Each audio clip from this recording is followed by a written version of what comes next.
kusina'y mainit, ang amoy ay bango. Luto'y aming gawain. Sa bawat pag-asang puso'y tumutunaw. Pagmamahal ay siyang hangarin.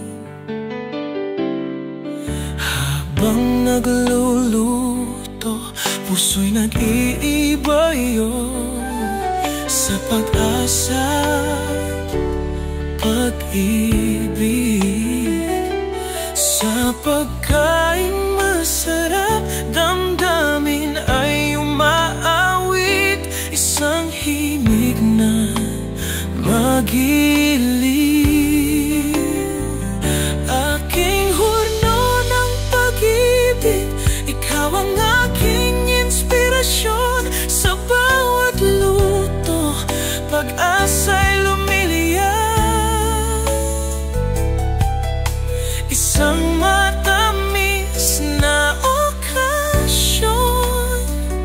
Sa pagluluto, puso'y nag-uumapa.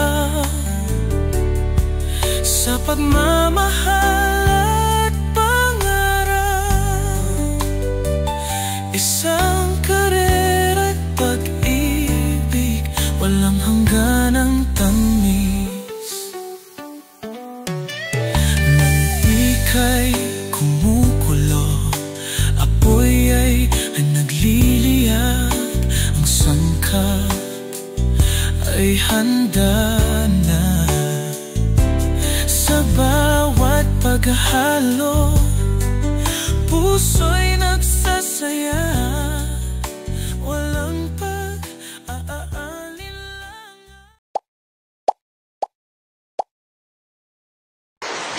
Good day everyone, I am Nicole from Group 1. So we're gonna discuss about the principles of preparing stock. So in this video, we will explore the fundamental principles of preparing stocks, focusing of 3 areas.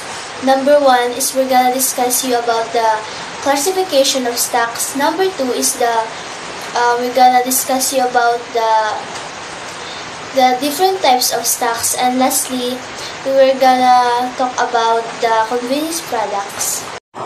Good day everyone, my name is Iris Bibitorico, and now we will discuss, it's all about preparing stock. So first, what's stock? A stock, a clear, thin liquid flavored by soluble substances extracted from meat, poultry, and fish, and their bones, and from vegetables and seasoning.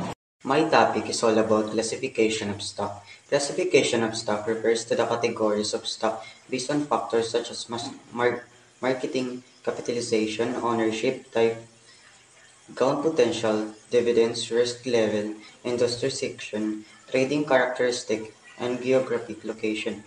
This helps investors understand the characteristic, risk, and potential return of different stock. And there are 3 types of classification of stock.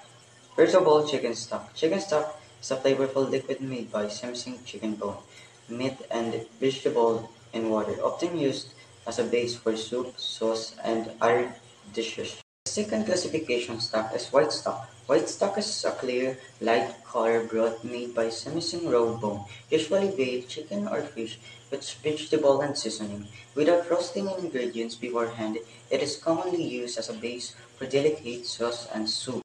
And the third classification stock is brown stock. Brown stock is a rich, dark-colored broth made by roasting bone, usually beef or veal, and vegetable. Before simmering them with water and seasoning, it is commonly used as a base for sauce, salt, and straw. What is the difference between stock and broth? There is one major difference between broth and stock.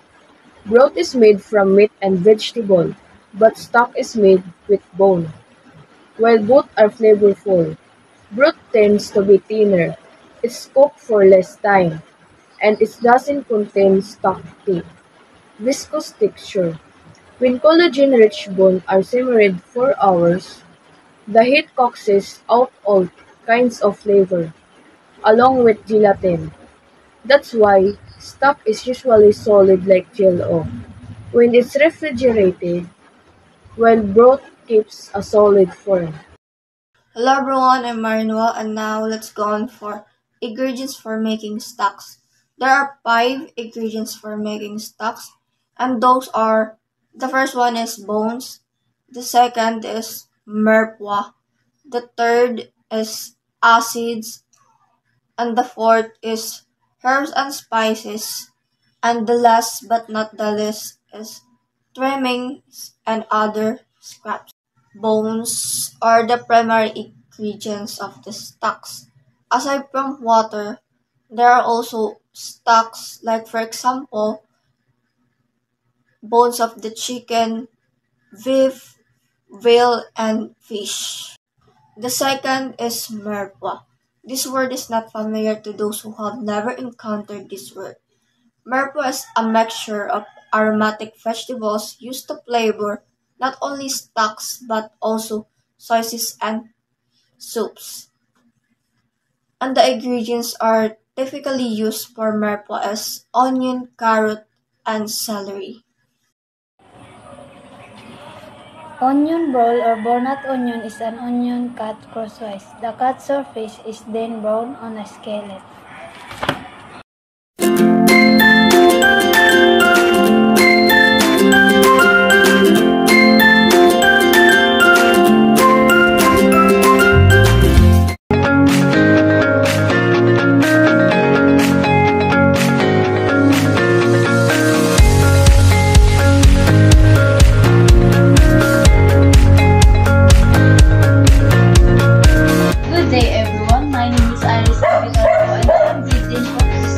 I am Carlo Pinaranda.